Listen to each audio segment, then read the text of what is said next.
With 4 million sounds, what will you create? Take the free trial today. Hello everybody, welcome to another from our Superbooth home edition. This time we're travelling back over to Berlin, which is about as close physically we can get to Superbooth without actually being there. And the reason we're in Berlin is because we're talking to Cenk at Elektron. How are you, Cenk? Hello, I'm great, thanks. How are you, Nick? I'm good, yeah. I mean, it's always, no Superbooth would be the same without being able to talk to you, so I'm glad we've managed to get you on. Yeah, that's such a very good point. It's I guess part of these exhibitions is the interaction with the people, more than looking at the machines and that. Well, I guess they're the same thing, but yeah, I'm glad that we're able to do this. And hopefully it works out, because it's a bit complicated what we're trying to do. Yeah, well, obviously, last week you announced Overbridge 2.0, which has been a long time coming, and that's essentially what you're showing us today, right? Yeah, that's it, yes. So Overbridge 2 was out last week, as you said, and it's been a very long journey for all of us at Elektron, especially the developers. And we believe that finally we have something that is much more stable than before. And we have added some really cool features that I'll try to run through right now. And in this setup here, I have the Digitone, the Digitakt, and the Analog Heat going through the overhub into the computer. That's the way that I've set it up. And I am not using any sound card. I'm using the internal sound card of the computer, which that is being recorded in an external place right now. And that's the current setup that I'd like to show you today. And the thing about Overbridge, maybe some people don't realize, is not only does it give you obviously a great full screen editing experience, it actually aggregates all of the compatible Elektron devices and gives them independent audio inputs and outputs, right? I mean, it's a pretty kind of ambitious thing it's doing. Yeah, it's quite friendly. It's pretty bonkers, actually, what it's trying to do. I mean, in this setup here, you are able to get all 8 individual tracks from the Digitakt over USB output, the 4 tracks from the Digitone output, and the Analog Heat is being used as an analog VSTI AU plugin type of situation. So if for people who don't know what Analog Heat is, it's an analog stereo sound processor. So you have an analog filter and an analog distortion unit inside the unit. But what we try to do with Overbridge is that without any physical ins and out, only with the USB cable, you're having this analog processing in a totally DAW world. And combining this multi-track streaming with these 2 sound generating units and this analog affecting unit all together is, it's quite a deep function. And I'll try to show you that in my best way, yes. Other than that, other than just the streaming the audio and affecting the audio, it also has a really unique feature called Total Recall, which we've been talking about this for many years now. It's basically when you save your DAW project, all the settings that you have on these machines are saved within that project. So when I recall a project, which I will do in a minute, all the patterns and everything gets loaded into the machines. So the whole intention with Overbridge is trying to make these Overbridge compatible Elektron machines to be inside of your DAW, just working like a plugin. That's the intention. Right, but you obviously get the interaction with the hardware. Okay, well let's have a look there. What part are you showing us first, then, Cenk? First, I'd like to show the standalone application that we have for each of the for the machines. I will start with the Digitakt app, and here it is. And straight away, my samples are loaded in, and you could see it on the screen, and you get to see all the parameters that you have. So if I, for example, change to another track, which I'm doing, it's showing on the screen instantly. So in the most basic form, this is a much more informative way to see what is happening inside of the machine. This screen is kind of enough, but this with the computer screen, you get much more stuff. So what I'm going to do now is I'm going to press play, and all the tracks are muted, so I'll just unmute a couple of tracks here, and then we get to hear some stuff. And what is really cool is that I can have all these tracks being routed into the app and be recorded simultaneously. I run the wrong pattern, sorry. All right, okay, but so you get multi-track recording effectively, right? Absolutely. So that's what I was trying to say. On the standalone application, you have a multi-track recording, just like here. And I'll press play, and so we can hear it a bit more. So if I unmute the other tracks, and here it is. So I'll turn the capture on for all the tracks. And you can also capture the inputs at the same time. So I'll just press capture, and now it's capturing all the tracks separately on an audio file. Let it run for a while, and at this time you could, totally improvise and mess around.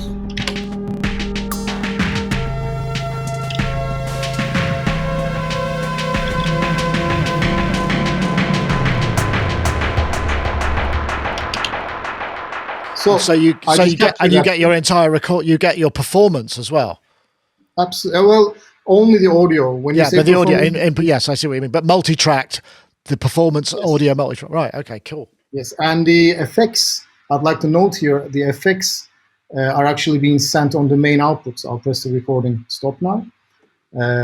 So that's a little trick that it's important to note with the Elektron machines is that when you start streaming these individual tracks, the effects needs to be isolated on the main track.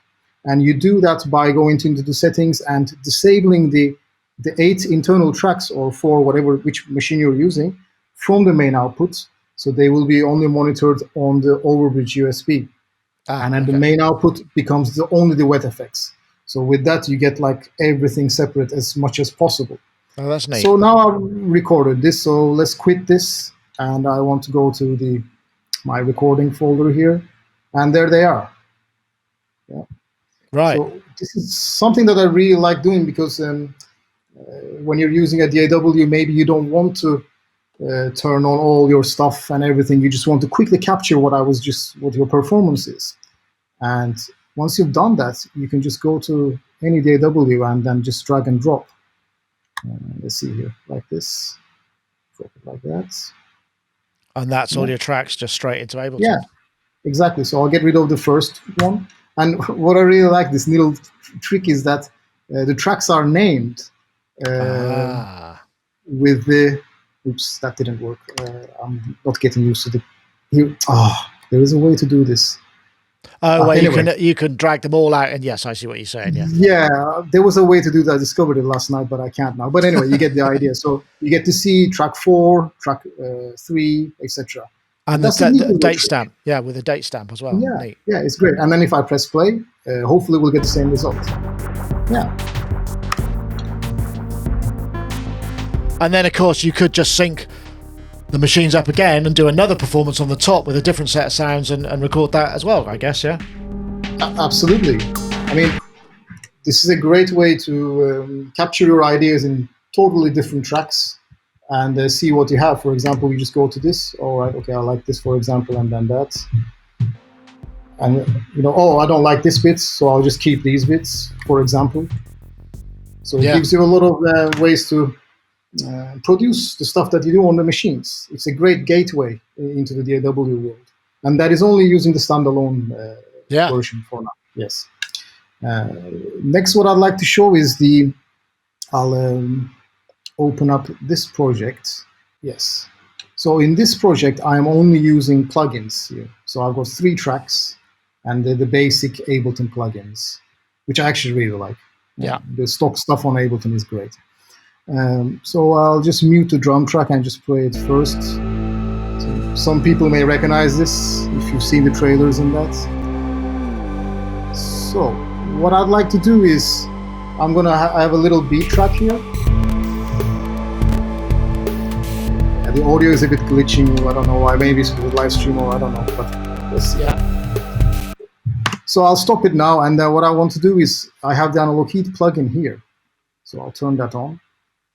And so if I change the Analog Heat, you get to see that it's been changed on the screen. This is really, really interesting, I think, because such a device being able to be represented and living inside between these type of plugins like I am putting the analog hardware unit between a drum machine, and the compressor and the limiter, and the plugin is living here. And while it's playing, we could start affecting the sound.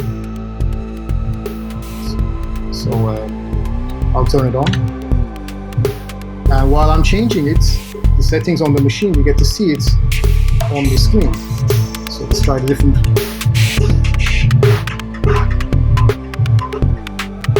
Nice.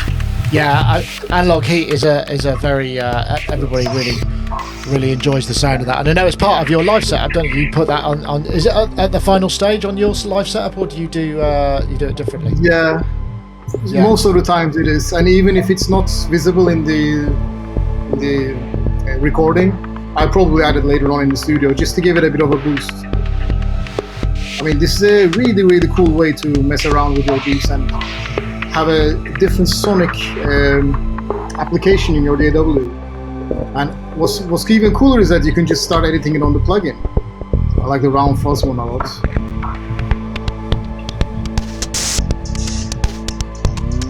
And if I turn it off, that's the original signal we had. And this is the Analog Heat's signal. Nice. And it is all happening inside the DAW, and the audio from the computer was getting transmitted into Analog Heat and then back into the computer. Is it what's the round trip latency if you're going through say Analog Heat? Is it kind of negligible? I don't know what the.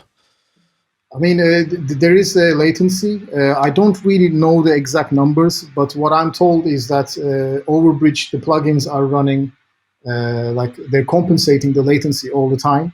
Right. So it's I don't really have an answer for that. But I mean, there's going to be something, obviously. But it's absolutely there is, and I'm sure we can have a look at that on the next example that I'd like to show you.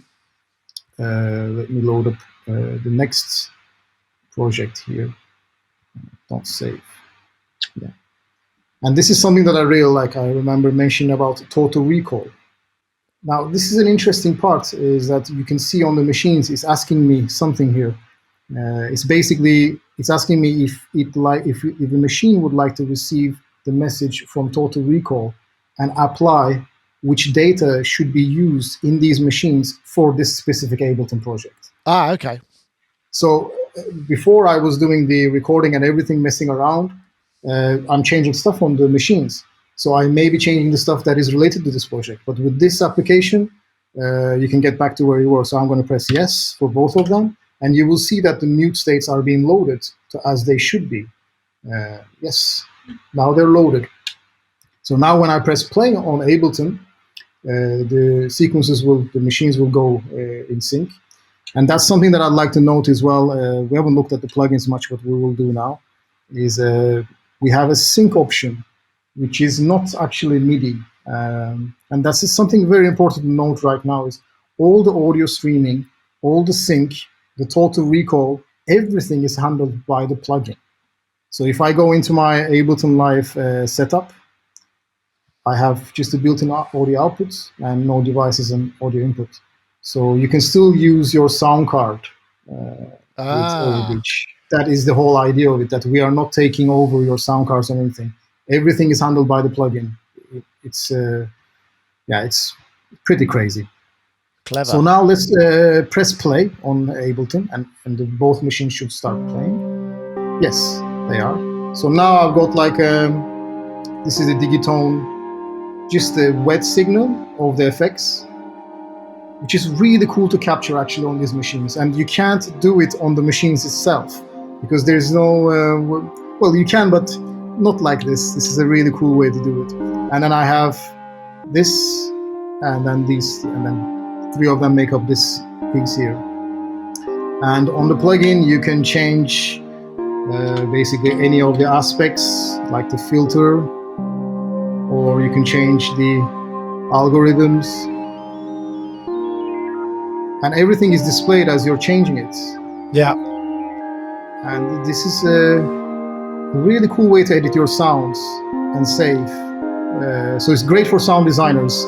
If you're not into this multitrack and everything, you can just use the plugin window to inspire you and show what is going on and everything. And Well, the for LFO routing, for some people with poorer eyesight as well, shall we say, it's a more complete experience, right? yes, very well said. And would be good to know that all the little settings that you find inside these menus, for example, like a slide, glide type, and the amount of it, the gating, they all can be found here. You could rename your preset, etc. You also have the sound browser, so you can browse through your sounds. This is the project pool that I have here, and these are the sounds that I have in the plus drive. So all these banks are filled up with sounds. So you can say, okay, I want this sound here, and etc. like that. So you can transfer sounds and patches. That's easier, isn't it? Because it was a little bit clunky before, right? Yes. It's clunky because of the screen and the button combinations. I probably guess. So now I can unmute the bass track too. Let's do that. So there we go, the bass.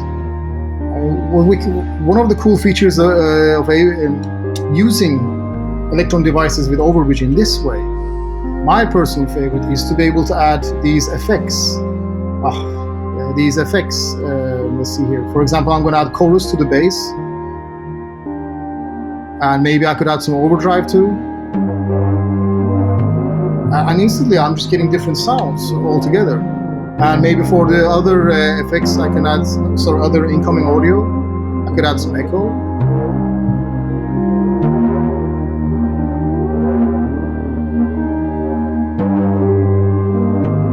And so on. So it allows you to process.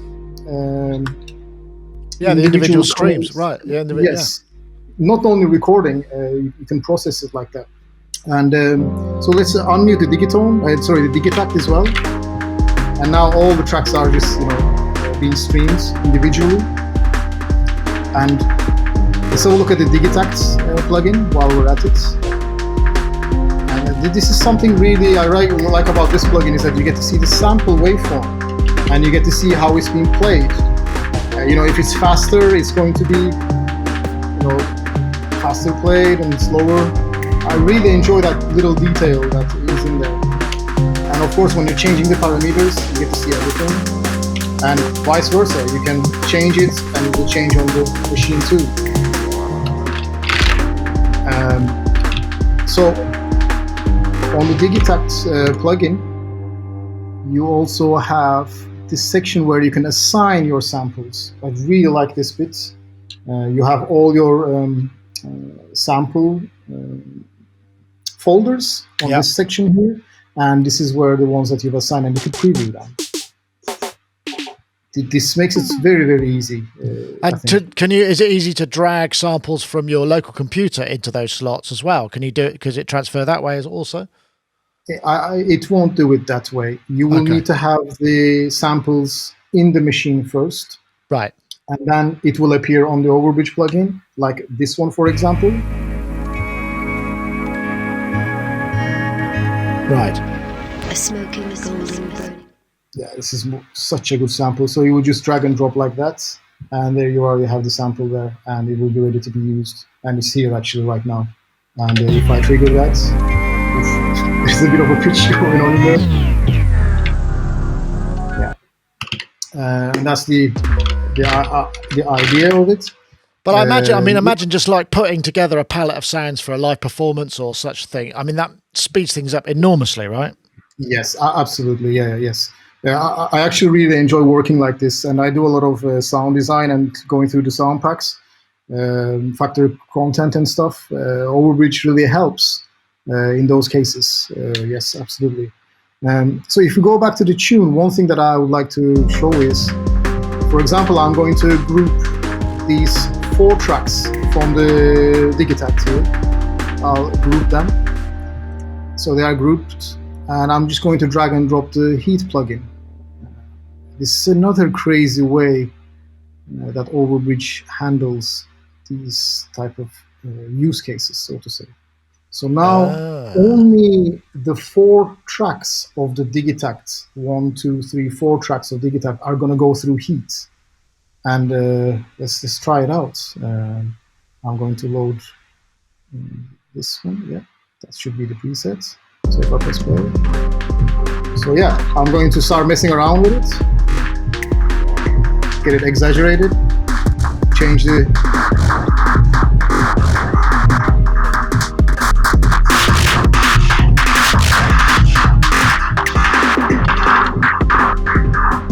and while this is all happening, I can select all the tracks, yeah, and press record, and all the tracks should be recording multi-track right now. Oh, nice. Oh, not these ones though. I don't know why these ones selected, but I can just activate them. But yeah. Yeah. Brilliant. Yes. Yeah. And final thing that I'd like to show is that while this is happening, I can record automations. You see?